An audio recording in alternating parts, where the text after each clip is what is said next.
Welcome to the oddest little podcast on the internet. We are the Odd Pod. I'm Stacy Kruger. Who are you boys? I'm casually challenged. I am most definitely not Pennywise. I am Rad. But do you float down there?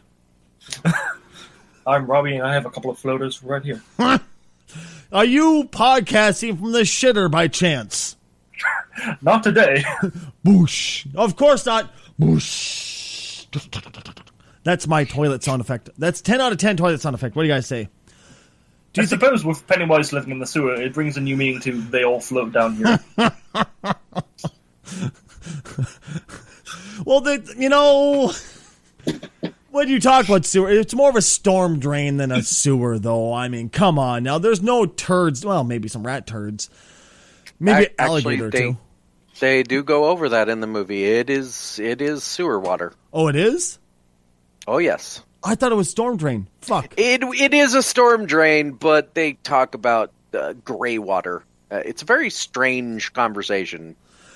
So if you can't tell, folks, already, a lot of today's show is going to be about the clown that is Pennywise. But first, we need to say hello. How the fuck have you guys been? What have you been up to this week? Working. No exciting adventures? No swinging from treetops? No, no adventures in the Amazon? No leaping from tall buildings in a single bound? No being faster than a speeding bullet? No, but apparently where I work, there's a problem with some plumbing, and now there's feces on the roof. Ew. So they all float up there now, is what the saying is. Yeah, pretty much. Well, that's a thing. I went and did old man stuff yesterday. Does that count? I suppose it depends on whether you think it counts or not.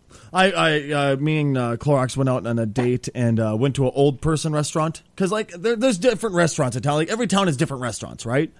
There's a restaurant where you can do the how do I best way to describe it? The hipster thing where it's like fucking funky shit on the walls, fucking, techno music 24/7. You're just going, I just want to leave. Then there's like the more moderate restaurant, which is like a greasy spoon kind of mom and pop type of stop. And then there's the old person restaurant, which always has like 40s and 50s music constantly playing. It has like people in those little fucking paper old time hats. They're all dressed up older. When you walk in, the old people all kind of glare at you because you're a little too young for the old people restaurant. That's where I went. Great food. Asshole patronage. But the management's cool, so it's all right. Yeah. Went there. Go ahead. Sorry, I was just saying, when I finished work today, I went to a place called The York. It's a pub where basically heavy metal logos all over the walls. And they have statues of goblins and orcs and wizards. This sounds like my kind of place. So basically what you're saying is you got off work, got shitty drunk, and then decided to come do the podcast. So I don't know, I was going to hear Robbie go, oh, fuck you. Pretty much. You crotchety old fuck. Apparently that's as British as I can get today with my accent. But no, I went bowling after that, guys. Okay, this is actually a great question. Who here still goes bowling? Been a few years. Go bowling, but you have to go bowling with people. And Cousin, let's go bowling. Being a geek, I don't really, have friends. Well, you don't have to go bowling with people. I've done it alone before. It's kind of like masturbation. You can do it alone. Do you bowl with the sides up and use the wheelchair bowling thing?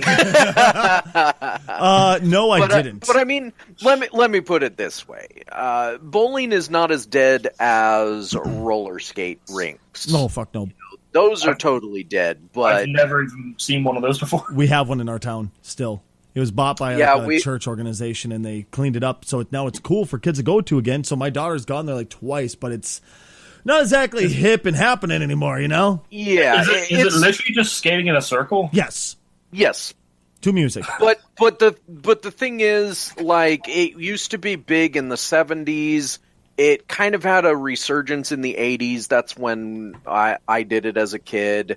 But then it just kind of, nobody did it anymore. And like the drive-in theaters before roller skate rinks just started closing down. Yep. But bowling, people still. It sounds like the skate version of NASCAR.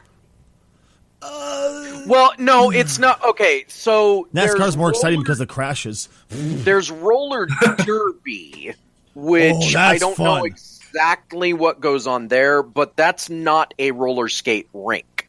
A roller skate rink is flat, and it's basically just like, I don't know. They're not that big, to be honest. It's like 4 bowling lanes, put them together, and there's, ice. Okay, ice skating rinks still exist. Oh, and they're right? still huge, especially up here in the Northland.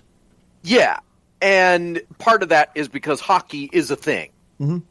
But nobody really did anything for a sport except for roller derby, but roller derby, again, has a different design to the actual places they do roller derby. Mm-hmm. Roller skate rinks just... It was the thing you did for birthday parties when you were a kid. Yep, that's exactly why my daughter was there too, for a birthday party. And I walked in to go pick up my daughter, and you could see my daughter's kind of looking like, okay, that was fun. And the birthday gal's kind of sitting there going, Mom, can we leave now? I'm tired of going around in circles. Because my daughter was so excited. She's like, oh my God, a roller rink. This would be so cool. I picked her up. She's got to look like... And we left. I was like, how was it? Can I never go again? Yes, sweetie. We'll never go again. And that's the thing. Like, I have fond memories of going to the birthday parties because I had a birthday party at a roller skate rink. One of the other kids at the school had a birthday party at the roller skate rink. So you end up going quite a few times, My general reaction to birthday parties is the same as Stacy's daughter. Can I never go again? Right, dude? Right? But like, what you actually do there is you kind of just go around in a circle. If it's your first time, you probably fall down more than a couple times, and it is hard wood. It's not like you're gonna fall and go, oh, that was okay. You're probably gonna fall. Some kids break things, because my name's Stacy Kruger.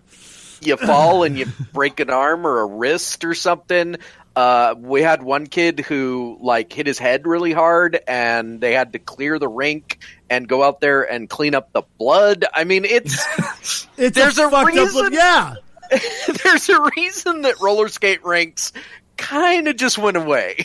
Here's the best part for you at my local rink. There is things on the wall, like how at Ozfest, there was a permanent sign when you went to the pit area at Ozfest that says mosh pitting practices will take part here. Enter at your own risk. If you enter, this is your own idiot fault if you get hurt. Stuff like that. Thank you, car alarm behind me. Thank you so much. Anyway, and it says, if you enter here, this is your own fault for getting hurt. At this local roller rink, you may get injured here. If you fall and break something, this is your own fault. Now, I mean, and this is where parents go, oh, just send the kids. They'll go have fun. John, go get the kids. Pay for their time. They'll have fun in there. Am I the only one who sees a flaw in this logic? Because I wouldn't send my daughter to Ozfest and go have fun in the pit. It'll be fun, I think that's part of the other reason that roller skate rinks went away, because back in the 70s, kids getting hurt, who cared? In the 80s, a couple parents were like, oh, I can't believe my little Billy got hurt at your roller rink. Lady, it's wheels on the bottom of shoes and a hard surface. Right. Something's bound to happen. But as we approach a more suing mentality in this country, it just kind of got to a point where, roller rinks had to start putting up, disclaimers and all this other stuff. And even that didn't stop it. So it's just a business model that kind of just faded away because of the way things happened. Well, the thing is, then Weird Al made that song, I'll Sue You. Right? Right. I mean, I've always been the person, if my kid gets hurt, it's their own goddamn fault. I really don't care. Like, of course I'm going to feel bad. Like, oh, you broke your arm, you poor son of a bitch. I feel bad for you, but I'm not going to go like, oh my God, Johnny was in your tree and got hurt. What the fuck? I'm going to sue you. No, fuck that, you dumb cunts. It's your kid who chose to climb the tree. They didn't go, oh, hey, little Timmy, climb this and break your arm. It'll be fun. No. Well, I'm sure there's somebody out there like that. But most people are like that, okay? No, but yeah, I went bowling, and, it was sad to see that this sport I love so damn much is dying. It really is. I mean, it's clinging to life, but it's definitely dying. You could tell. Because they were doing at the time cosmic bowling, which is where they have like lights on, and they'll have like disco balls and like these fucking lights doing their patterns and shit like that. That you'd see like a mobile DJ use, and they had music blaring and music videos and everywhere. I was like, oh, dude, can I request songs? Yeah, of course. What do you want? And Clorox grabbed me before I could. I was like, what? You're not allowed to. I was just doing a request Dead Skin Mask by Slayer. Apparently, that wasn't acceptable because they were going to go from like T.I., this rapper T.I., to Dead Skin Mask, and apparently it was just too much of a shock for the little kids that were there. She's like, there's little kids and we can't play that. I said, stop looking at me. Look at the TV right now. And it showed this rapper T.I., then it had that guy, the guy that has the crabs from Half-Life 2 on his head, that huge dreadlock guy. I don't know what the fuck his name is. It legit, he has a solid one dreadlock on top of his head that looks like the crabs from Half-Life 2, if you know what I'm talking about. It legit looks just like that. I can find the picture of it eventually. But he was up there. All they were doing is promoting like women whopping around in bikinis while they slap their ass, they toke, they drink the entire time. Like, how is Slayer worse than this for children? And that's when she looked at the floor and went, you're right, Stacy. I went, yes, I won. The idea of a bowling alley having a DJ for bowling is just bizarre and hilarious to me. It's them trying to evolve with the times to keep themselves relevant. And it worked, sort of, but it was definitely dying. Because I remember back when I was a kid, if you went to the bowling alley on a Saturday night, that bitch was packed. And you were lucky to get a lane. Now we were, I would say, 1/4 of it was full at most. If we have like disco, like in DJs for like bowling alleys, I want like a DJ light show bowling ball. When you bowl it, it shows like just lights. That would be awesome. I want that too. Those lights that you had on your bike wheels, and when you pedaled really fast, it's just like a light show. I found one on eBay. Oh my god! How much does this cost? Hold on, wait for it to load. How much? Last bowling alley I went to, it was behind a car dealership, and it was next to train tracks. I thought I was going to be murdered. Ladies and gentlemen, apparently today we're talking about old school video in quotes game. Yes, this is your parents' video game, aka bowling. Okay, I will bring this around to video games shortly, but first of all, what I want to say is that the roller skating rink went away for a lot of reasons. Bowling, I don't think will ever go away, just because it's still something that people can do together. It's cheap. They also have professional teams, and people make money bowling. Nobody makes money at a roller skating rink. In fact, many of the roller skating rinks stopped making money, hence they went away. What I will bring it back to is one of the other reasons that a roller skating rink went away versus a bowling alley not going away is that when you deal with a roller skating rink, the thing that you do at a roller skating rink is put wheels on your feet. Yeah. You don't just take them off. It's not like you clip them on and you snap them off. You tie the things on. So you're on those wheels the entire time. Now, considering that most roller skating rinks were used for birthday parties, what happens aside from just going out on the rink? You have food and drinks. What do you think happens to those food and drinks on those wheels? I'm just saying, it gets messy. Whenever I put rollerblades on, I always felt like I was putting Iron Man boots on. You too, huh? I wasn't the only one that used to like. My dad would look at me. What the fuck are you doing over there? Nothing, Dad. I always imagine them more as like rocket skates, which I know that they make something like that, but still.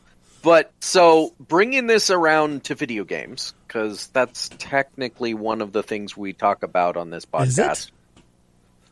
That's one of the things that was always fun to me at the bowling alley or the roller skating rink was going to the little arcade. Mm-hmm. Like, because as a kid, I was like, well, that was fun rolling the bowl down there a few times and not hitting any pins, but they have Street Fighter in the arcade. I'll be back. You could actually ask Clorox. When I walked in, the first thing I did was I looked at her and went, where the fuck is the arcade at?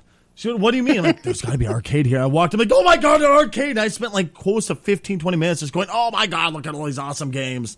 And she's going, oh my God, I'm dating a 12-year-old. I used to play a game called House of the Dead. Oh, yeah, dude. Yeah, with like the shotgun controllers. Oh. I used to love that. You were never good at it, but it was always fun, right? Yeah.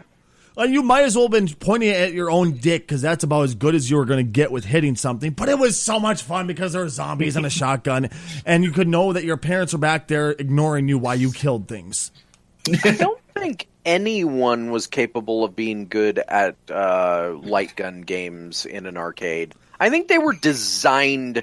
I mean, yeah, there were those couple kids that were always like, put a quarter in, make it to the end of the stage. But those were the losers amongst losers because they spent all their time getting to that point. Like, right, dude. Right. Most people, you put the quarter in and you make it to like 5 minutes in and you're already dead and insert coin to continue. Yeah, that's kind of me. Oh, Jesus Christ. Oh, God, I miss old bowling alleys. But that's actually what I got into a conversation with, was the guy that was working the counter.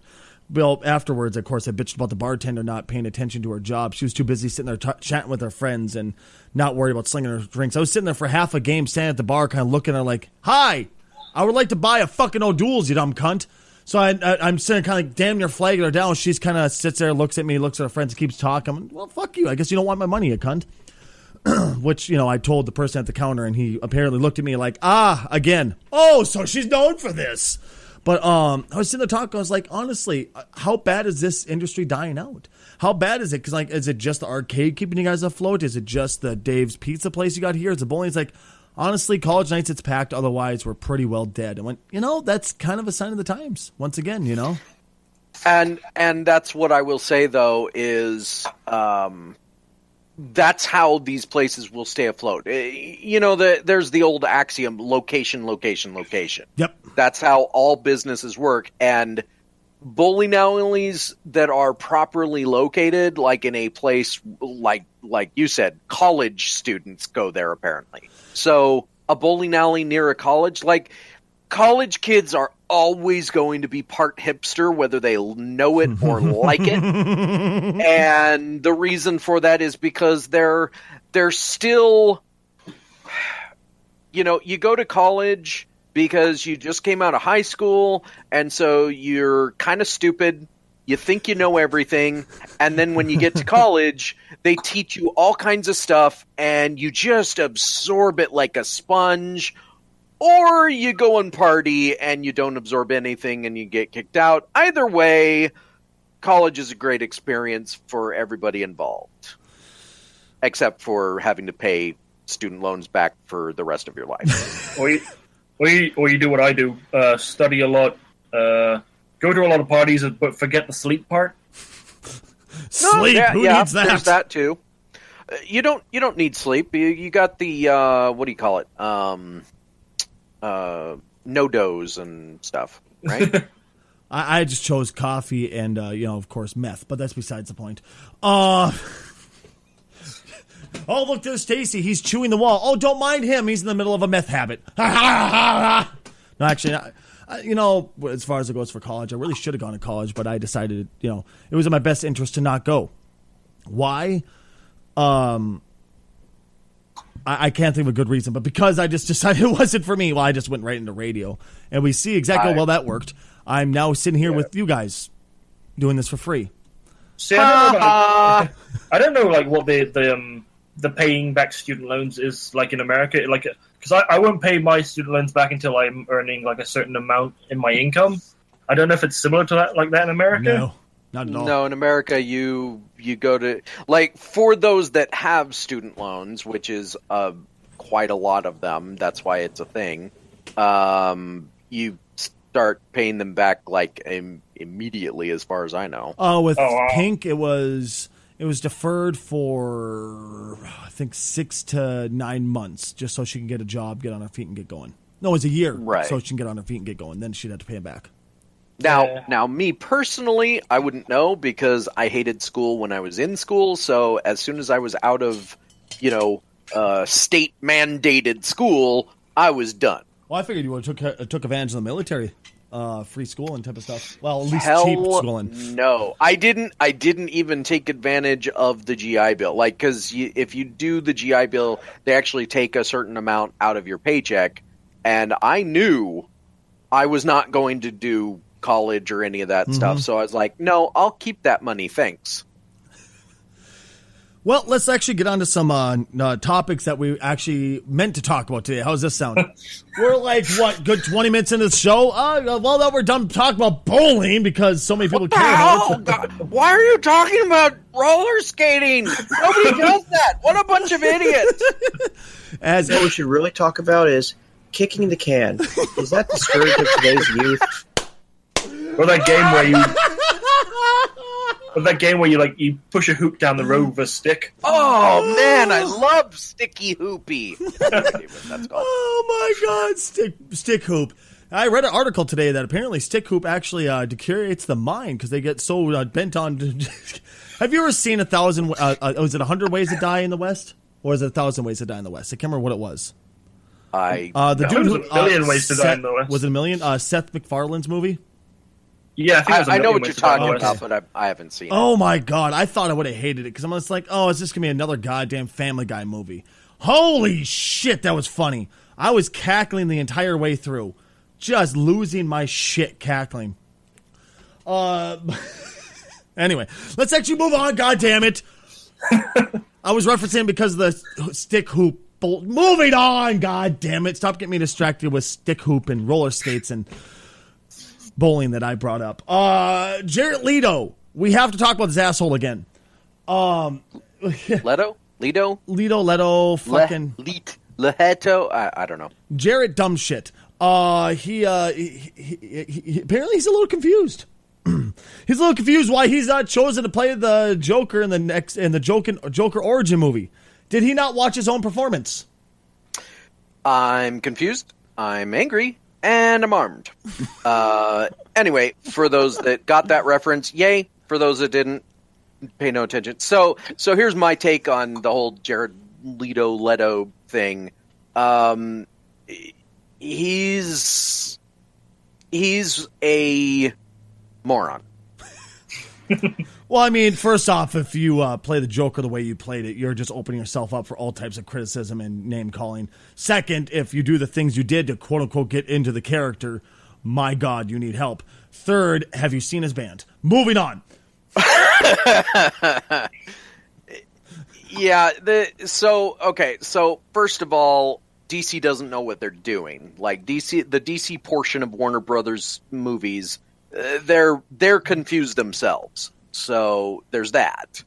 But like, I think Jared Leto was under the mistaken impression that when he was chosen to play the Joker, he would be the only Joker ever.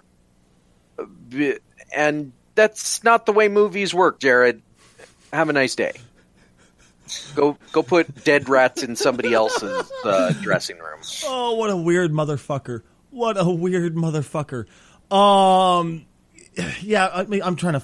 I had a story pulled up, but apparently... there it went. Apparently it closed on me, so I had to pull it back up. But yeah, he... Can I just say this first off? DC, please get your shit together. Because as you said, they're confused themselves. It seems like there's really no ownership going on whatsoever of the entire DC franchise, where it feels like a kid who was hopped up in every type of sugar and that you could possibly get on him, running through a can and start destroying shit at this point. Is the Joker origin movie part of the DC the DC cinematic universe? Because I heard no. Nope. It's that's what's confusing me. This is the problem. That's why it's confusing. We kind of covered it in the last podcast a little bit, but basically, DC because the DCEU, as they call it, which is their version of the Marvel universe that's being created, is not really doing that well.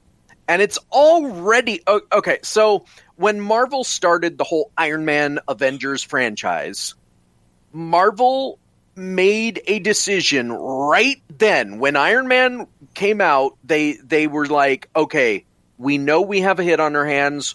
We are connecting this all. And when they said that, they meant everything live action. So TV shows, movies, anything live action dealing with the Marvel universe is now going to be part of this connected thing. DC came in trying to do the same thing with Green Lantern. Didn't really work for them. That was fucking failing. And a failure they already had a couple TV shows. Smallville had ended, and they started up Arrow, and that spawned the shows that it spawned.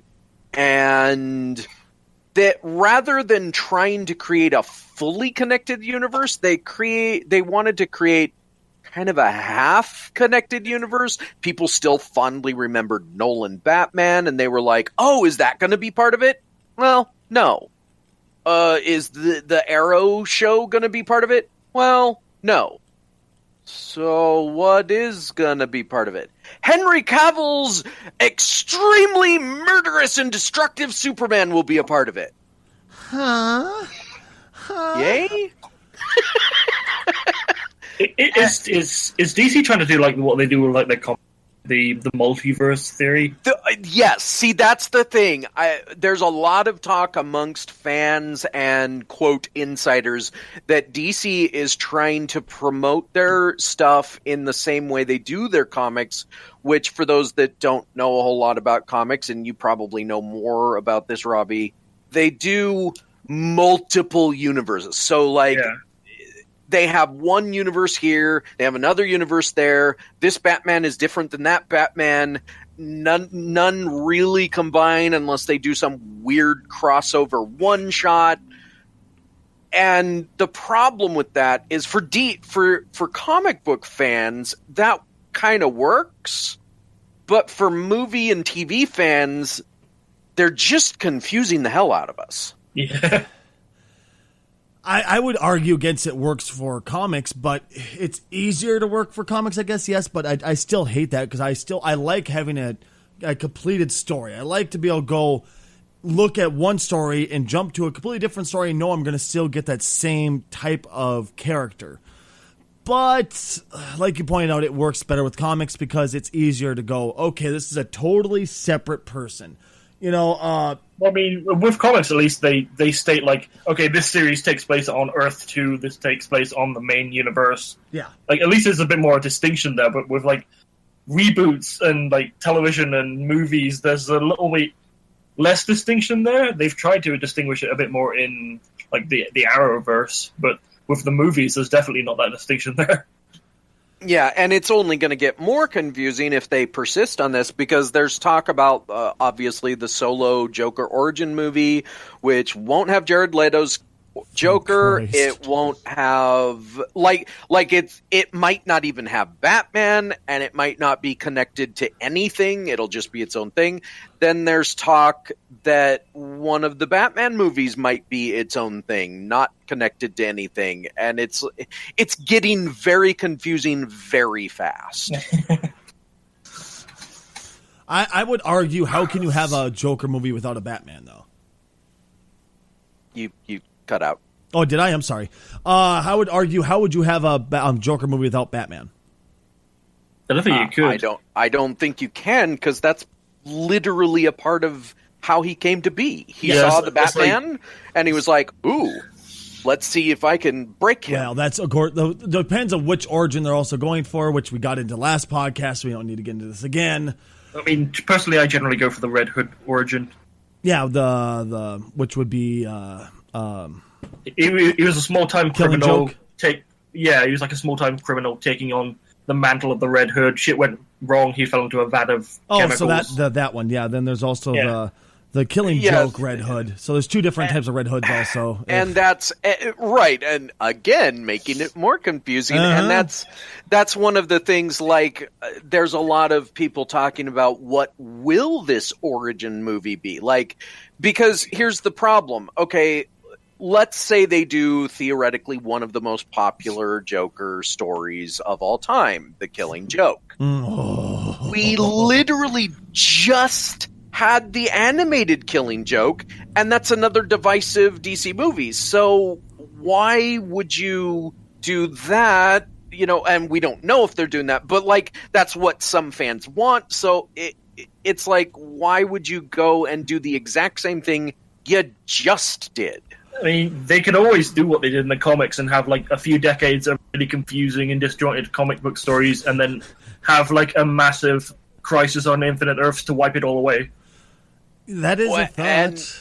And that's the other thought is, are they doing that? Because the Flash movie is called Flashpoint. Yeah. There is another Batman story that they could do that nobody ever talks about. Which one? Batman Beyond. Oh, I love Batman Beyond. It's not canon whatsoever, but god damn it, I love Batman Beyond. There's rumors. Really? There's rumors popping up that one of the potential, because they're doing all this like one-shot type stuff, there's talk that, you know, a lot of people like Batman Beyond, maybe we should do one. I mean, there are Batman Beyond comics for now, so that's like this canon within the current DC universe, comics-wise. I mean, I wouldn't argue with a Batman Beyond movie. I think it'd be fucking awesome, man. It'd be so cool. Exactly. Just change the ending for the love of every. You're not a fan of how Batman what the ending was? Oh, it was. I remember it was shit. I don't remember what it was though, for the life of me. Terry McGinnis was actually a Bruce Wayne clone. That's what it was. Yes. Yeah. So he was like genetically predisposed to be Batman. That's some stupid stuff like that. That is the dumbest thing I've ever heard. I mean, okay. Now that what we know about cloning today, which is you can clone the body but not clone the mind. We know this nowadays, right? So you can look at them and go, that's really fucking dumb. But back then, I guess it would work because they didn't know that it wouldn't clone the mind too, I guess. Well, no, because I mean, there were movies like what was that? It was an Arnold Schwarzenegger one. He gets The Sixth Day. He gets cloned, but the only reason that his brain is the same is because, like, it was centered around this cloning company, right? Okay. And once a day, you go to this machine and you look at it and it records your memories. Okay. Right? And so if you were to get cloned, it was like the ultimate insurance, right? You are now insured for your death so that if you die, you get cloned back, right? And the only thing you're missing is a day, because you go to this machine every day, you upload your memories, so you have everything up to the day that you died. Interesting. Now the movie goes more into it, but I'm just saying that, I mean, clones have never really been thought of as, you know, perfect duplicates. That gets into a different side of things. Yeah. I hate that. Anyway, moving on. I would love to see a Batman Beyond movie. It'd be one of those moments where you walk into the theater holding something above your crotch because going, my penis can only get so erect. Please make this movie amazing so it explodes. I'd really like to see it, although I'd wonder how they do the Batman suit without making it look too Iron Man-y. Oh, that's the problem. It's incredibly Iron Man-y, even in the cartoons and comics, though. Yeah. No matter what I you could think do, of- it's, you know. Yeah, I could think of ways of them to do it, but it's like one of those things where like the way you idealize something is never the way they do it. Well, okay, so Batman Beyond is all about like future Batman and stuff. Yeah. Well, it's him passing the mantle, basically, yeah. Here's an idea that I would love to see, and this isn't really a current topic. I don't think there's even any rumors of it, but I would love to see this. What if Marvel decided to start doing something similar? Where, like, they've got their main franchise, but eventually we all know some movie is going to tank this franchise or start a downward trend. Oh God, of course. Or people are just going to get sick of it. It's going to go on for so long. So what if they can started? we mention fucking Nightmare on Elm Street or fucking Friday the 13th? You know, there's only so long the thing could go before it was just. So what if they did? I don't know if Robbie knows this one, but what if they did Marvel 2099? That'd be good. That'd be really cool, actually. Ooh. For those that don't know what it is, Robbie, you can probably explain it better than me. Marvel 2099 was basically a what-if future in which you take the current... it's like future versions of current characters, like 100 years into the future. So it's like a future version of Spider-Man, a future version of the Hulk, a future version of Doctor Strange. It's interesting. That could be a cool idea. Another idea I would like to see is... I don't remember what universe it was, but there was a certain universe where the Marvel characters aged in real time, and so they had to pass like their superhero mantles on to like new generations. And I remember there being like a female Captain America. There's also like the president of what they're currently doing now, which is like they've got like the main heroes like Spider-Man, Captain America, and all that, and then they've got their kind of like not quite like proteges, but like people who have taken on the mantle but still have the mantle even with their predecessors around, like Spider-Man, and you have the Miles Morales Spider-Man, you have Captain America, and you have like Sam Wilson Captain America, which they are clearly setting up in Spider-Man, because they already introduced Prowler, and he mentions his nephew. And that is Miles Morales. So, I mean, they're already setting up certain things, but or another great possibility, it's a little bit more of I think they would have to take kind of a comedy take on it, but what if they did Marvel Zombies? Oh, I'd love that. Side story, and they don't even have to do like a whole big franchise. Do just like one movie, or maybe a trilogy or something. You know, just do a couple of movies. One comedy movie I would love to see, but I will never see it unless Fox sells the rights to their heroes back to Marvel. But I would really love to see Deadpool kills the Marvel Universe. Oh, that would be glorious. Okay, they don't have to sell the rights back, but what they would have to do is make a deal. Yeah. Just a one-shot movie, make an epic deal between Sony, Disney, and Fox, where it's just a one-shot crazy Deadpool kills the Marvel Universe. That would be awesome. Shame on you. He was based on Deadshot. Or not, no, he wasn't. He was based on Deathstroke. Yep, Yeah. Deathstroke. For shame. There sure are a lot of characters with dead or death in the name. Well, it's because he was a 90s character, yeah. Right? Yeah. It's so risque, of course. Blood, death, shot, killer guy. Look at how many pouches and guns and swords I have. He's more shoulder pad than man. On the topic of Deadpool, though, he has a spin-off. There's a Deadpool spin-off, X-Force. It finally has a director. Thoughts? Anyone? I don't know who the director is.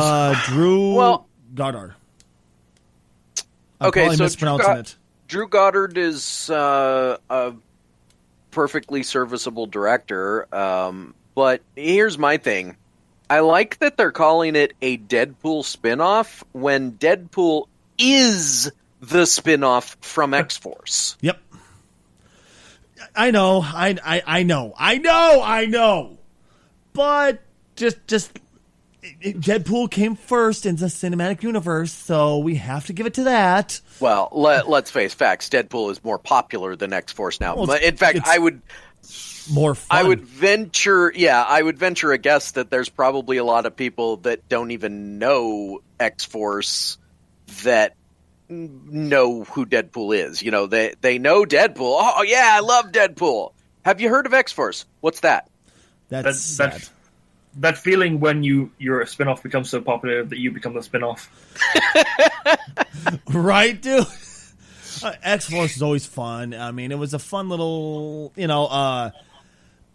was a fun read. It was just a fun universe in general. Yeah, I mean, so this I actually do know about because I was really into X-Men comics in the mid to late 90s. When the X-Force was being created. And what the X-Force was in the 90s, there were a lot of, quote, edgy comics, as we previously described. More guns, more swords, more death.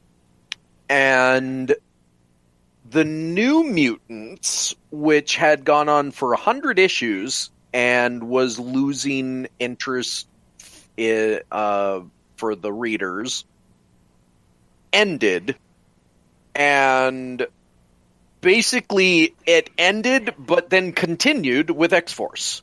Like the last story in New Mutants is how X-Force was basically came to be. And the X-Force consisted of Cable, another fan favorite.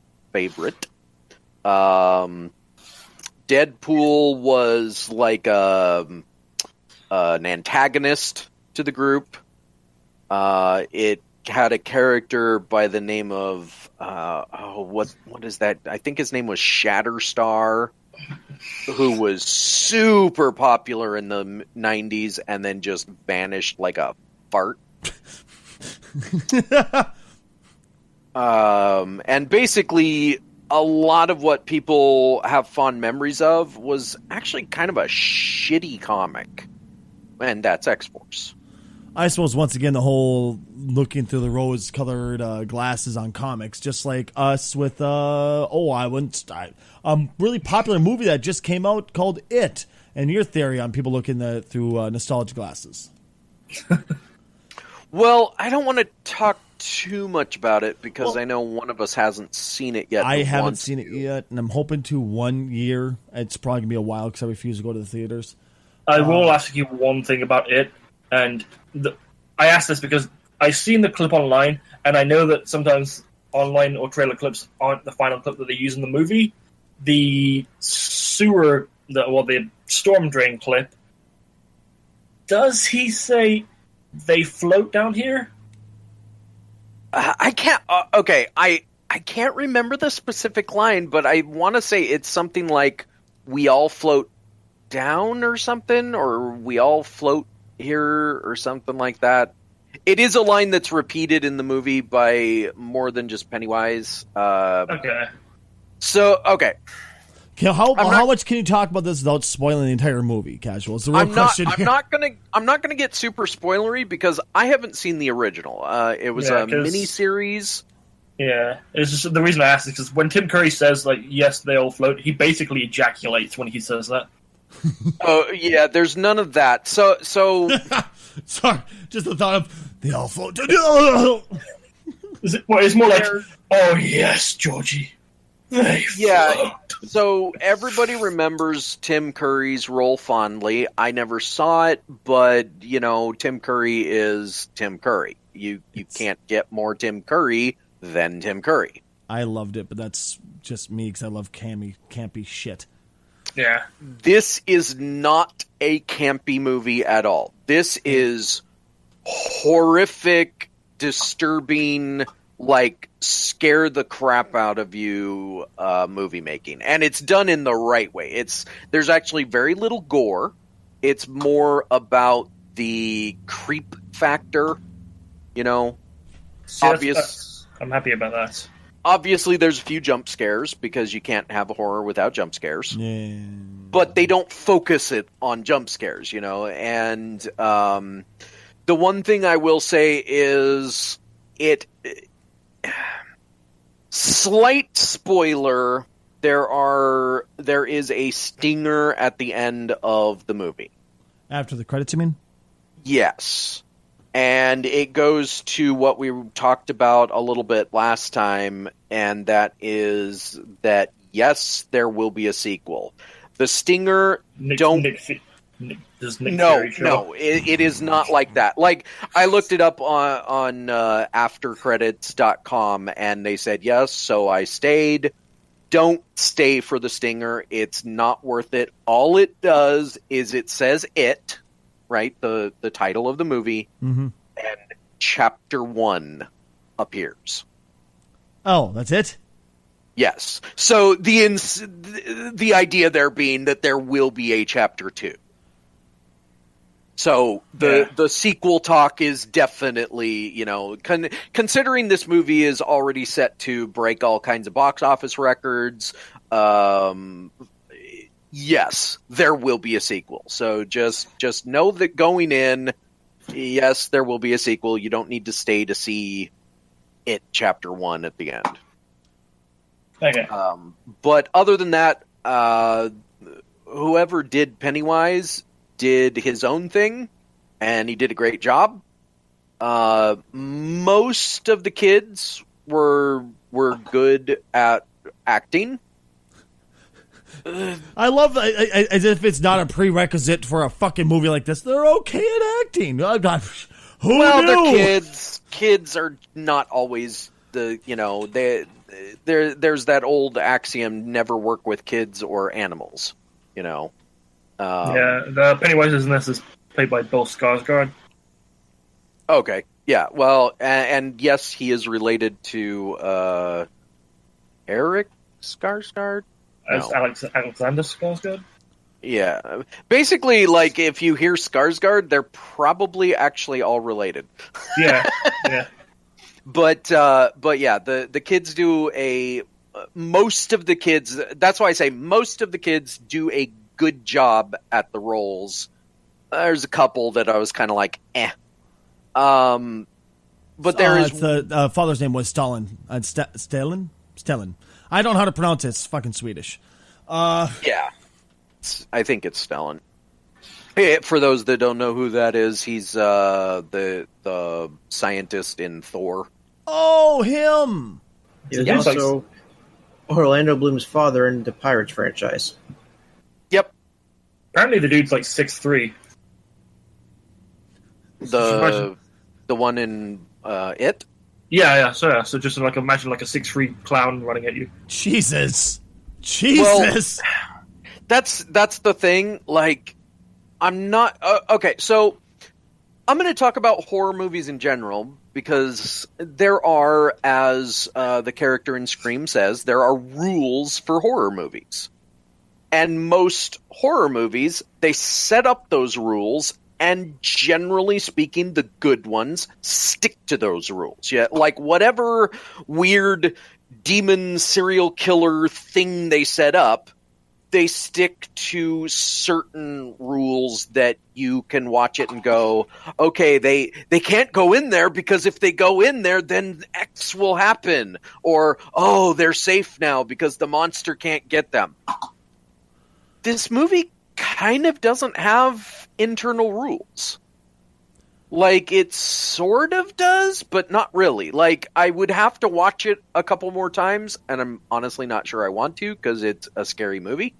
But it kind of seems like it sets up some rules, but then later it breaks those rules, so it's like whatever we want to do, we're gonna do, and you're gonna be scared.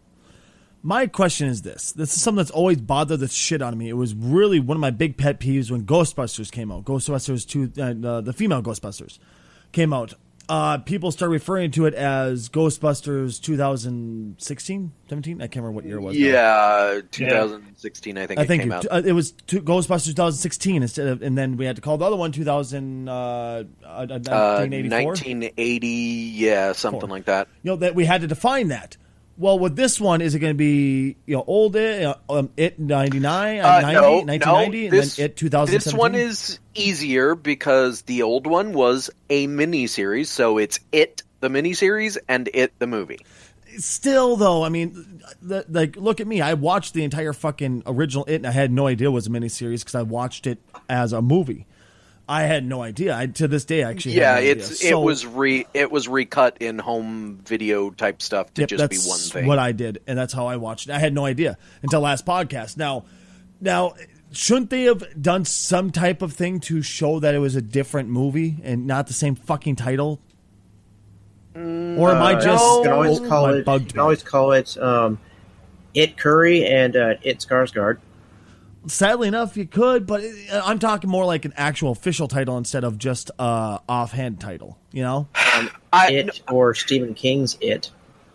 I agree with you in the sense that I totally hate it when they do the same thing in video games recently. Like you've got Doom 2017 and you've got the original Doom, or you've got Tomb Raider 2014 and you've got Tomb Raider 1990 whenever it originally came out.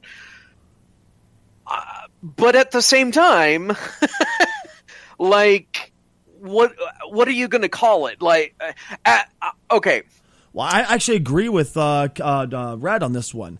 Because this one's more true to the actual Stephen King story instead of having so much shit cut out from what we've understood. So why not call it Stephen King's It instead? Because they're both Stephen King's It. Yeah, but it's just like Lawnmower Man. I mean, they cut out. They took Lawnmower Man and just turned that into abortion. It was a terrible movie. Where I'm surprised Stephen King didn't say, "Take my name off of this piece of shit." Well, because he doesn't. Okay, I have respect for Stephen King in that regard versus Alan Moore, who I've mentioned I think is a piece of shit. Because Stephen King, he did The Watchmen. Oh, okay, yes, thank you. He comes out against every project that he sells. He sells it, then he says, "This sucks. Don't put my name on it. I hate this. Why did you do it? Stop selling them, Alan." Well, the thing for Alan Moore was he sold all his catalog back in '86, I think, right after Watchmen came out, and he basically sold everything. And I gotta be honest, that's his own damn fault. Well, it's a little more nuanced than that. It's not necessarily like, oh, he sold it and now he's bitter that he sold it. It's almost like a bait and switch, almost. I'll have to look that up for later. Maybe he's like a true artist and he just hates all of his old work. I think that actually is a part of it. It's not that he hates his old work. He hates all adaptations of his work. But here's the point being that this is a good movie. They did change a couple of things, like apparently in the book there's like an orgy, and it's an orgy amongst kids that aren't even teenagers. Yeah, the one girl of the group, after they defeat it, the girl fucks them all. Yeah, and there's like an explained reason in the book for it, and it gets into it, but yeah, the dad of the girl takes a strong interest in her hymen. Yeah, God damn it. So even Stephen King has said if he was going to change anything about the book, yes, he would change that at this point. But I will spoil. It is not in the movie because they would never put that in a movie. Yeah, I don't think many people are upset about that right now. Yeah, no. So, what changes they did make from both book and miniseries to movie? Most people that have read it and seen the original and are watching this, they are generally saying the movie is the best version, like it's the best adaptation that could be made. Like they're saying it's done the book justice in all the right ways, and it's taken the best parts from the miniseries and it's put them into what a lot of people are saying is the best form of this story. The only issue is the other agreement that most people are saying is that the adult part is the most boring part, and that's going to be chapter 2. Yeah. So the idea that they were splitting it into 2 movies, of the first one being the kids and the second one being the adults, was correct. Yeah, at the very least. Like, the fact that they call it Chapter 1 makes me wonder if they're not going to split it up into more parts. You know, I don't know. But let's face it, the book was fucking massive. I mean, just stupidly massive. Yeah, so, it was 1,100 pages or something. Yeah, back when I was still married, I saw my ex read it, and I was just sitting there going, "What the fuck?" And then I started to get into it. And it was a great, it was a great read. But like, I remember, honestly, I'm really surprised I don't remember much of it at all, honestly, because I think I kind of glazed over because I tried to get through it as fast as I could. Because I'm normally a slow reader on a regular sized book. On it, it's just like just get through it, just power through it as fast as you can. It's fucking huge. But I remember I walked by and going, "What is the brick you're reading?" It's just this fucking cinder block of a book.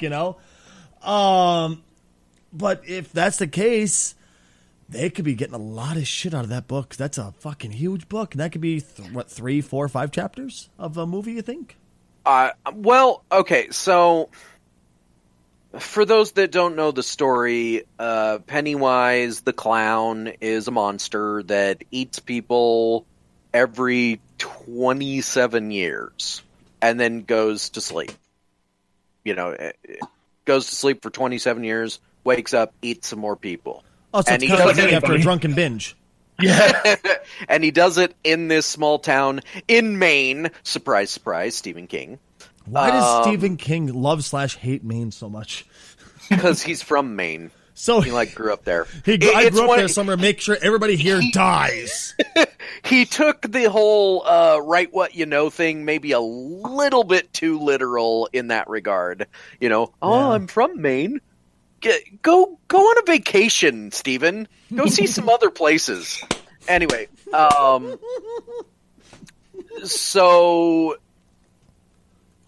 from that perspective, this movie takes place in the late 80s, and the next movie, in theory, will take place in the... I'm terrible at math.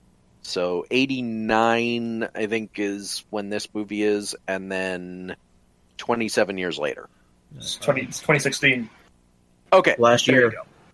So I kind of have a weird problem with this movie in that regard, because obviously they're going to do the sequel.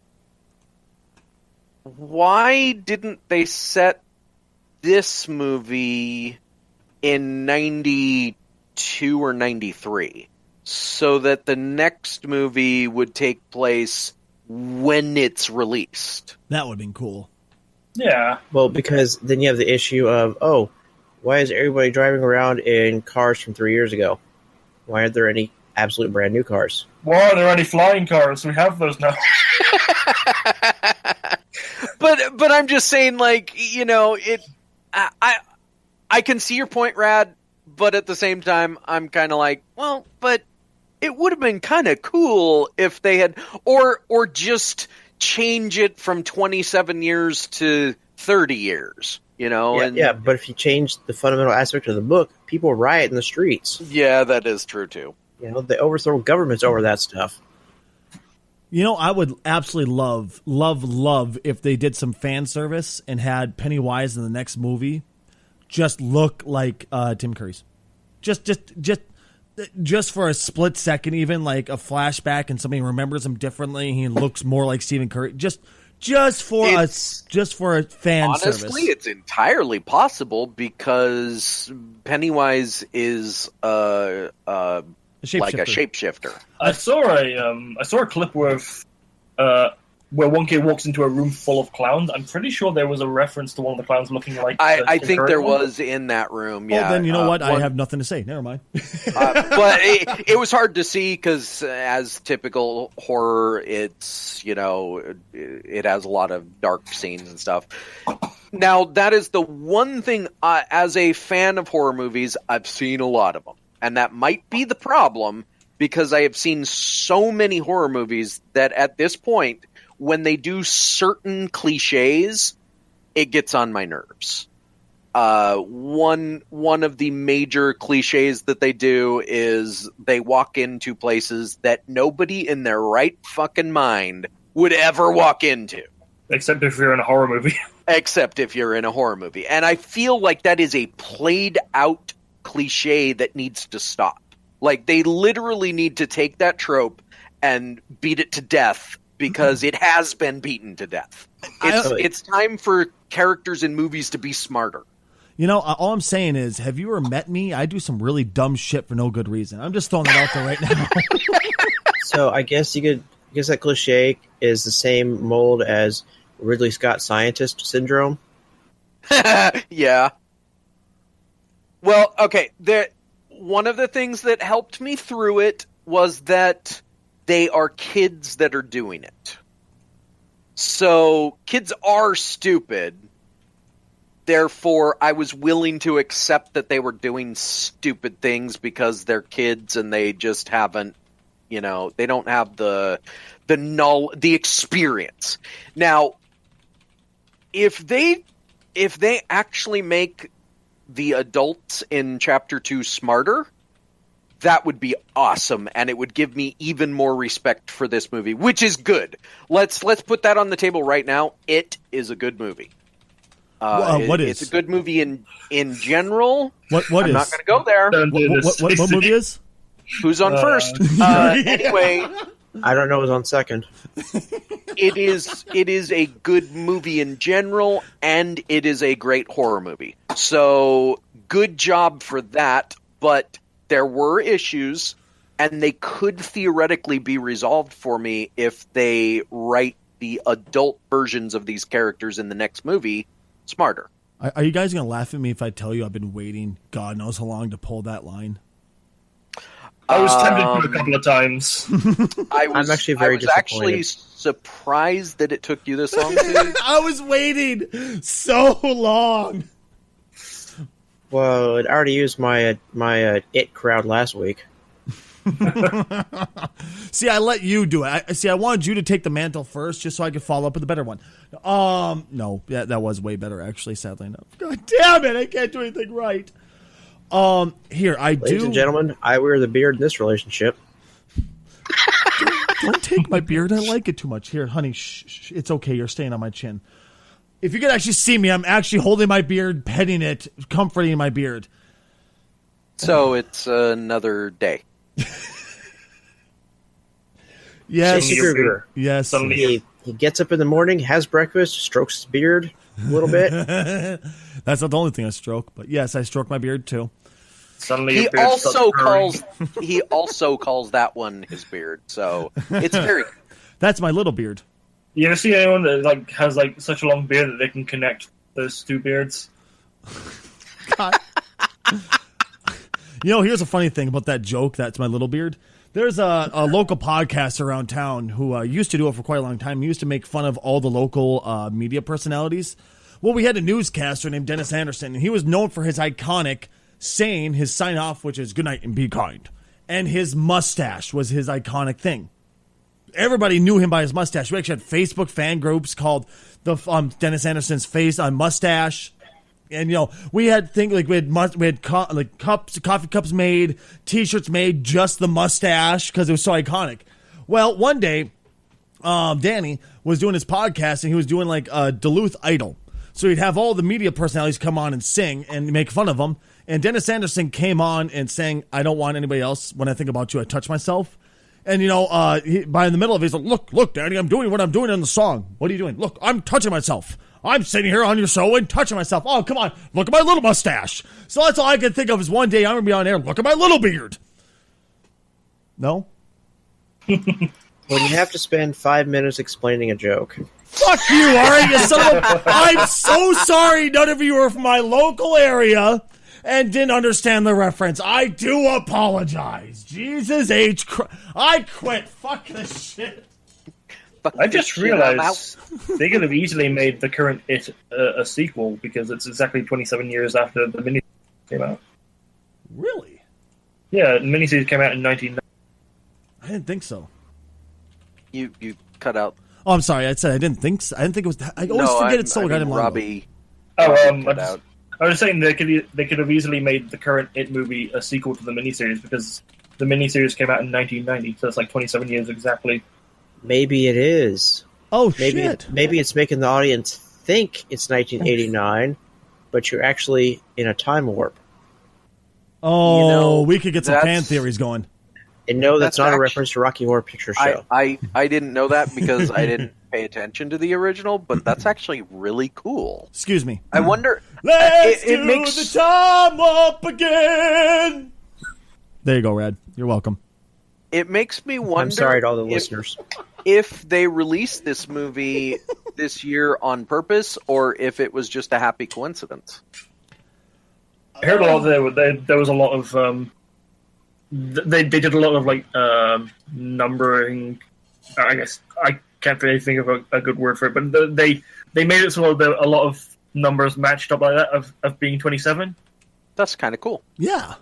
Another cool way they could have done it is they could have it set 23 years apart and somehow tie it into that Jim Carrey horror movie from a number of years ago. Oh, you talking about Spotless Mind? No, it was like the number 23. Oh, I'm sorry.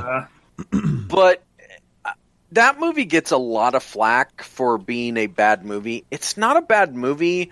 It just wasn't executed as well as conceptually it's interesting, but it doesn't really translate to the screen. It gets boring kind of fast. The idea, it's not a horror movie. First of all, it's a thriller. There is actually a difference. One is more dramatic. The other has I've never seen it. The other has blood. But basically the concept for the number 23 was that Jim Carrey's character reads this book called The Number 23, I think. And in it, he starts to relate it to his life. Like everything in his life relates to the number 23.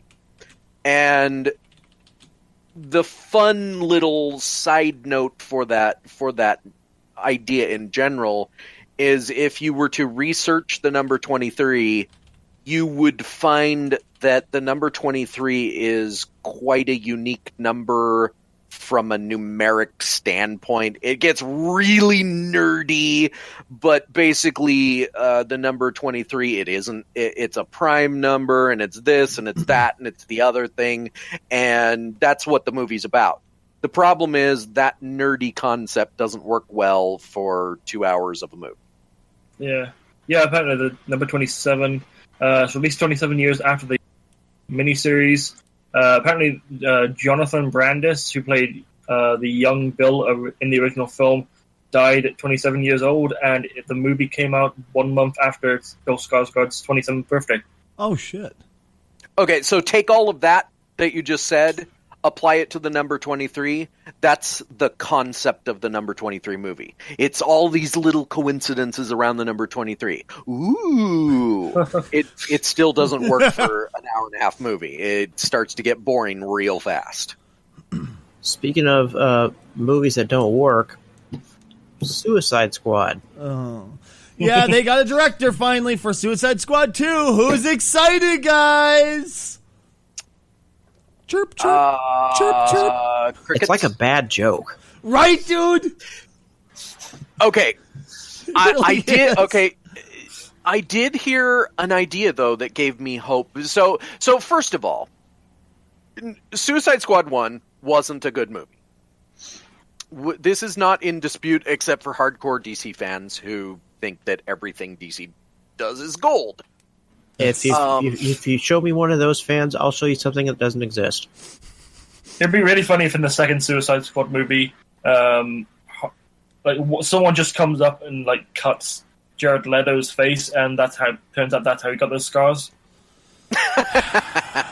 Okay, but hate there's two things you have to consider when talking about sequels. First of all, it doesn't happen often, but especially because normally if a bad movie comes out, it just doesn't get a sequel.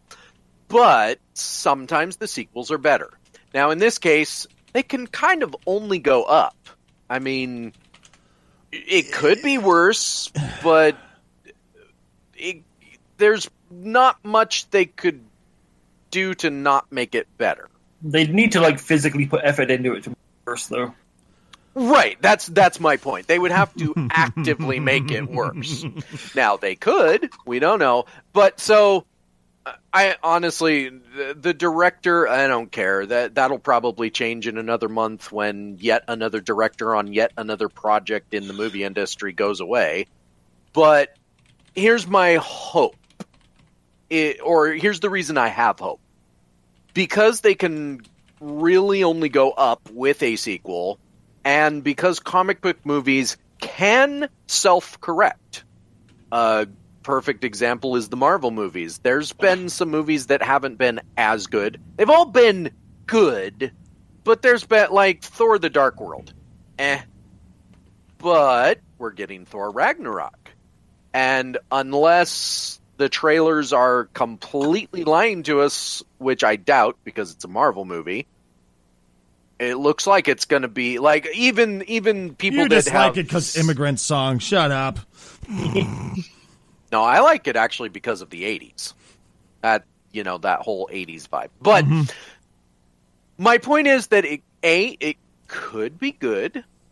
We don't know because we don't know what it's going to be about. And B, what if they reference how bad the previous movie was in the next movie? Ooh. Would they be breaking the fourth wall within the fourth wall? So that'd be 16 walls? It is the kind of movie that could do that. Like, it's the Suicide Squad. Like, you don't have to make the Suicide Squad a super serious drama. And let's be honest, that was part of the problem with the Suicide Squad is they tried to take it too seriously. Yes and no. Well, if you're doing Deadpool, you don't take it serious. If you do Suicide Squad, I'd want something more serious, but not. You're right. It can't be super serious because it is a bunch of fucking numbsucks, who just failed at everything in life, But that would be really cool. But I have such little faith in DC that if they did it, I can't see it as anything other than being super cringy. Which, again, it could very much be. But I'm just saying, there are ways that they could get away with doing an actually good, Suicide Squad 2. And all the people that are going, ugh, I can't believe they're doing this. Well, it's the movie industry. Of course they're doing it. And I'll give you another very simple reason why. They're doing it because the first movie made like $700 million. How? I don't know. Because they sold it on New Joker, Harley Quinn, and First Suicide trailer. Squad. Yeah, I mean, there are certain movies that are always going to make money, no matter what. You attach Batman to something, it's going to make money. You call it James Bond 007, it's going to make money. It's just a matter of how much money. You got a point. You do got a very good point. Now, I just hope Jared Leto isn't in Suicide Squad 2. I thought it was already confirmed. We don't know anything. Like, they haven't released any information. Well, and if they have confirmed it, they'll unconfirm it in the next thing that we hear about it because it's DC movie news. Well, you want to know what I really need confirmation on? What the heck is going on with Justice League? Once you figure that out, let us know. I would liken Justice League to a kid who just figured out what that thing's down there for and fucks with it for 3.5 years straight, uncontrolled in his room, and pulls it off. The whole beast behind it seems like they really don't know what even they're doing. Would you agree, Casual? I have feel so lost. many thoughts on Justice League. DC in general feels lost. And for those that might be listening to this that are fans of DC, we're not shitting on DC. Well, I'm a fucking DC fanboy, so of course I wouldn't be. For Christ's We're sake. shitting on the shitty movies. It doesn't matter if we like DC. I love Batman, but man, they are not doing well in their movies recently. Hell, I'm the one drinking out of a Batman cup that's shaped like Batman's head right now. I'm drinking out Batman's skull, ladies and gentlemen. Let's just let that sit in just let it sink in for a minute. Well, it's better than drinking out of his dick, which you would probably do. I would take too. a bat dick mug right now. I would take a bat... Hold on. Let me see if I can find that. Hold on. DuckDuckGo.com. Help me out. Batman... I smell a potential dick. sponsorship. So... Not Dick Grayson, goddammit. I want Batman Dick.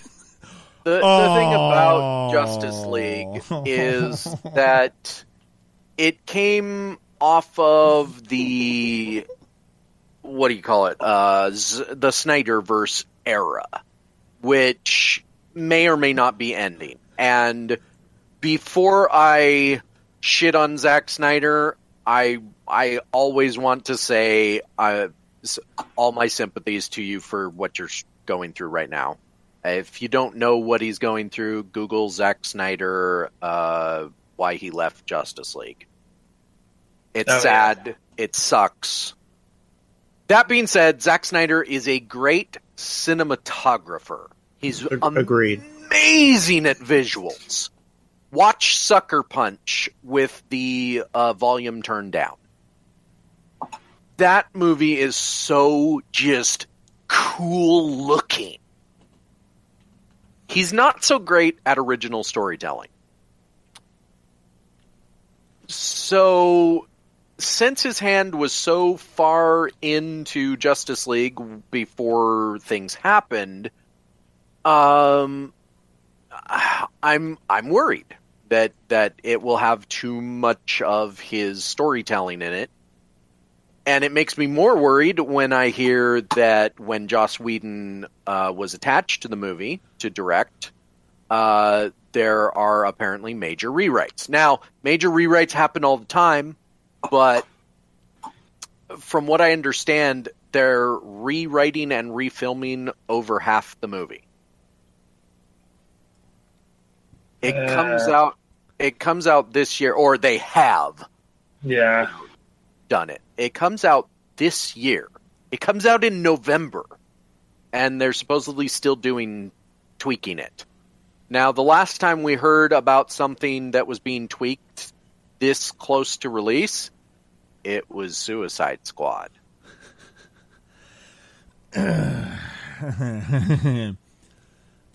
I'm just saying, I have faith that Joss Whedon is a good filmmaker. I know Zack Snyder is a good visuals guy, but when you're talking about potential reshoots and stuff, and the movie comes out in 2 months, I don't know. Okay, I know there's a whole bunch of controversy over the whole credits, apparently, or something like that. Well, it gets very inside Hollywood. There are unions in Hollywood that were created to protect writers and directors and actors. They call them the guilds. You hear them talk about the Writers Guild of America and the Directors Guild and the Screen Actors Guild, SAG. And they're SAG in industry, but what these are is they are to protect the people involved, but there's some really weird rules in those industries. For example, one of the weird rules means that we've all seen Deadpool here. Mm-hmm. Yes. At the beginning of Deadpool, you remember the funny credits? Oh, yeah. Yeah. They had to pay for those credits. Wait, stop. They What? had to pay one of the guilds to do those credits because credits are a very specific order. it always ends with a director. You have to have certain credits in the opening credits. Lord of the Rings actually had to pay to not do credits. Because at the beginning of The Lord of the Rings, there's no credits. It just opens up with the New Line Cinema and then the opening, like, what's her face saying the elf saying the thing. In the history of the ring. Yeah, that's it. There's no credits. They had to pay to have no credits. And this was the director himself saying, like, I don't want my credit on there. I don't need it. I just want to get right into the movie. And they said, no, you have to pay us. It's essentially a fine. They have to pay a fine to do that. That's so dumb. I agree. Sin City. I don't know if anybody ever saw that movie, but Robert Rodriguez and Frank Miller are co-credited on that movie as the director. Robert Rodriguez left the Directors Guild in order to get that co-credit. He later went back, but he's also left like 2 or 3 times. Apparently you can just leave and come back. I don't know how it all works. Again, it's very inside Hollywood. I remember a while back somebody tried to get me to join the Musicians Guild here in town, and I looked at him and laughed. I was like, I'm good without that. I don't need to pay somebody money for something that's never going to help me. Yeah, and that's the thing. So Joss Whedon, so one of the other aspects to all these guilds is that writing credits usually only go to the main writers that write the first draft of a movie script. And I think at this point, most people know that the first draft of a movie script is never the final draft. They go through like multiple drafts. What not a lot of people know is that those multiple drafts aren't done by the original writers. The original writers write the first screenplay, then they give it to the studio, and the studio then sends it off to other writers.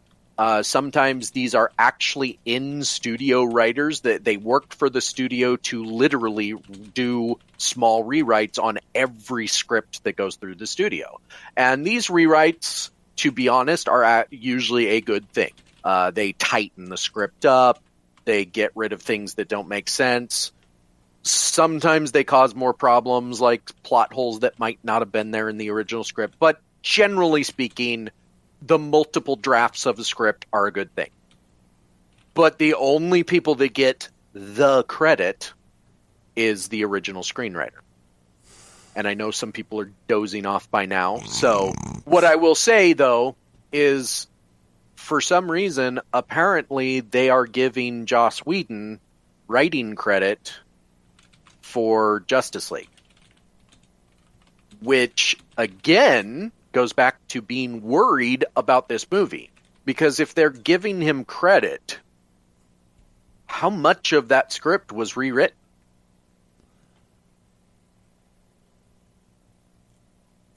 It'd be interesting to see. I would love to see the original, just to see how much changed. But, of course, by the time I read through the first one, I'm like, fuck, I don't care about the second one. Screw it. You know what? I want to bring this back real quick. I was telling Casual about this. I haven't told you guys of this yet, though. I need input from all 3 of you guys, right? I need this input from you guys. Now, here's... Input, Stephanie. What? Have you well, no, it's not surprising you haven't seen Short Circuit. Never mind. Oh, yes. Okay, just didn't catch a reference at first. All right. Now, how many here of the 3 of you guys played BioShock Infinite before? I've never played it. I've seen it. I've played the first BioShock. That's about it. Rad, have you played it? I lived vicariously through somebody else. Oy vey. Okay, you know what? I've seen the ending, if that's what you're Okay, yes, thank you. Good, so you've seen... Has everybody here seen the ending? I know the ending. I watched you play the ending, Steve. Okay, cool. All right, this can still work. We're good. All right, so... huge spoiler, because you know the game's only been out for how many fucking years now? When Booker T... Okay, Booker T. Wow, yeah, apparently it's wrestling now. All right. Booker T. Good job, Stacy. He came and did a fucking elbow from the turnbuckle. Jesus Christ. In case you guys don't know, he's a wrestler in the WWE now. Now that I don't remember about the ending. Also, unless whatever fuck, he used to be a wrestler in the in WCW, and then fuck it, whatever. So Booker DeWitt, he's the main protagonist. That's who you play as. The character you generally never see in a first-person shooter because you see hands. Exactly. Sometimes you see feet. Depends on the game. Exactly. But he rescues a girl, comes to find out the girl is his daughter through an alternate universe, comes to find out that this girl can control things and that she's part of the reason why so many things have changed and so many things have gone awry. But and it should also be noted, I believe this interconnects with BioShock, which people didn't expect. It was cool, but I think it was a terrible idea to do because they literally put that in there just to go, hey, by the way, guys, you know this is a BioShock game, instead of letting it stand on its own 2 feet. It was a great game. I wish they would have called it something besides BioShock because it just wasn't exactly a BioShock, but it was still a great game. I loved it. I still love it. It wasn't BioShock. Anyway, moving on. So when you get to the very end, it's very weird, but she says basically, you knew that all these different universes branched off of whether or not you chose to be baptized or be cleansed and what happened after that. So she looks at you and says there's only one way to end this, Booker. And basically you have to be drowned by your daughter and to quote-unquote be baptized and end the entire thing and be killed by your daughter. Now, this is going to get a little weird, and just stick with me. It's BioShock. We're ready for weird. So we are drowned by our daughter, which is weird. And then you see, because she takes you back to before the baptism happens, before you make that choice. So before she's even born. That's where part of the reason why it's so weird. So she's sitting there going, and you have to be drowned. You have to end this. So 5 or 6 of your daughter come popping out and drown you. And then you see your daughter disappear in front of your eyes because she was never born. Now, did it hurt? Not you drowning, your daughter phasing out of reality. No. What? No. You didn't? You're literally you're being ripped away from history. You're no longer. This goes back to the. Stacy, none of us are fathers. We have the same connection with a daughter that we do. Well, no, not necessarily. I'm not talking about mental pain. I'm talking about physical pain for the daughter to phase out of reality. This goes back to what's the word called? I assume that phasing out of reality just feels like nothingness. That's my question, because it's kind of like feedback within the time the time loop. I'm trying to remember what the exact space-time continuum. No, paradox. It's a paradox. That's what it was. So we get to the point of it being a paradox. Now we've been told by scientists that it's impossible for this to happen because it's a paradox. It's impossible to kill your father, right? Now, well, it depends on your perspective. If you're talking about time travel stuff. There's 2 general theories that most movies don't ever get right. The one theory is that there is only one time. Therefore, all time travel that occurs has already occurred because there's only one time. So if there's only one time, nobody kills Hitler in the future because it never happened in our past. The other theory is that if you go back in time, when you go back forward, you're not actually going forward in time, you're going to a different reality. Yeah. I've heard that one too, yeah. Yeah, as soon as you go back in time, simply your presence being in the past creates an alternate universe. So when you go back forward, and it's actually illustrated in Back to the Future Trilogy 2, where Doc Brown explains how they got to, and what they don't illustrate though is that the very first time that Marty goes back in time, he's already created an alternate reality. Mm-hmm. Yeah.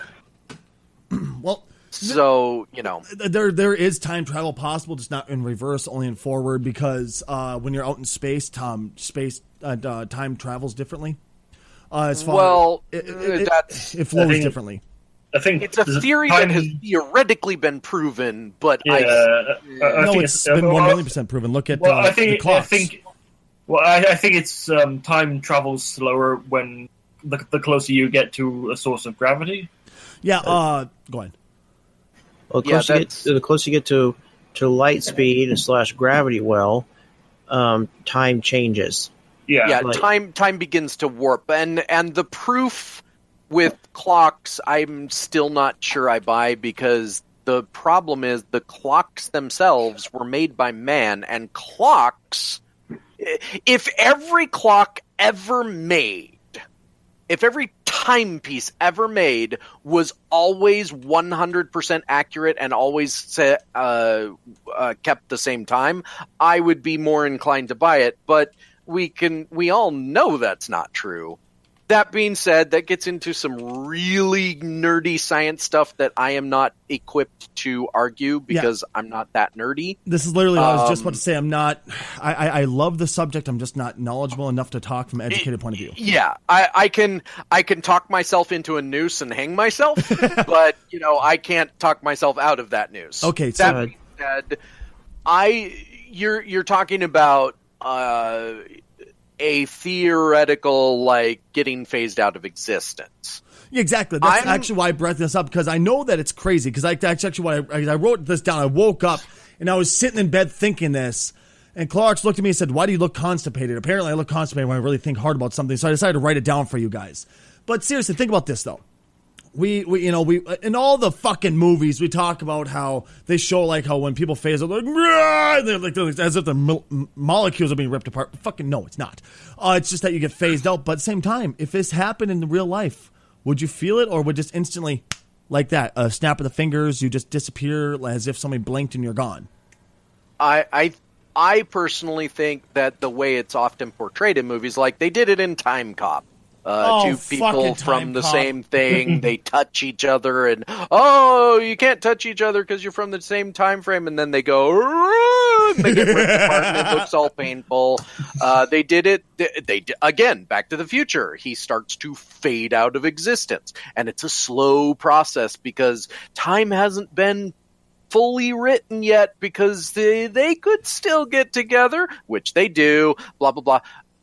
Here's my opinion. If that were possible, which we don't know, maybe. I'm not a big fan of believing it is, but whatever. If it were, I think that if you are a time traveler, right? Mm-hmm. And time is a singular line. It all has to go down to the two theories. If time is a singular line, and you change something to where you don't exist, well, it doesn't work, because if time is a singular line, then you can't change your own existence. You will always exist. If you go back in time, no matter what you do, nothing will change.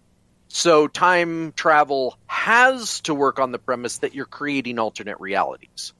Now, if in one of those realities you were to create an existence where you didn't exist, you, as the time traveler, are protected because you didn't come from that reality.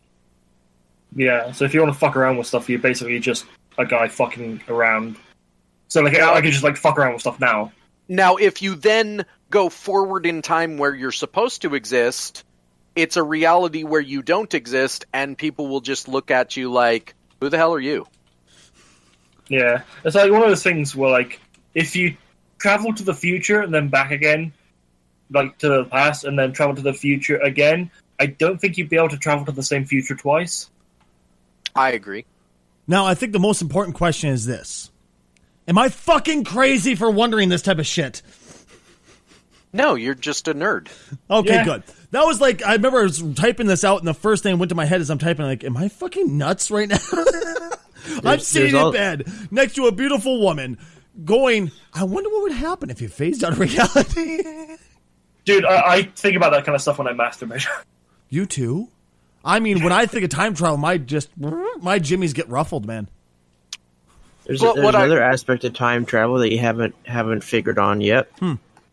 When you time travel, okay, people have time traveled before. They have gone back in time. Why do they never return? A, the alternate universe theory, or B, they went to the wrong place. Because where Earth is in space at this exact moment, That's true. it wasn't here 100 years ago. Because it's Earth not is in a just different place. time travel; Yeah. it's also space. That's why you need a TARDIS. Aha! That's actually a really interesting thought, Red. I like Because that one, man. if you time travel backwards from where you're sitting at this exact moment, 100 years, you'll be out in the middle of space. I'm just picturing the DeLorean just reappearing in the middle of space now. Well, see, and that's why Doc Brown was so brilliant, because he made a time and space traveling device. It actually is worked into the flux capacitor. You're just not thinking fourth dimensionally, Marty. But the other thing I will say is, going back to your actual question, would it be painful to be faded out of existence? Let's assume for a moment that time travel is both linear and you can screw up your own timeline. Yeah. It doesn't really work in theory, but let's assume that it does. Yeah, this is all 1,000,000% just on the sake of discussion. That's why I asked. Right. I don't think if you mess things up to the point where you are gone from existence, that you fade away.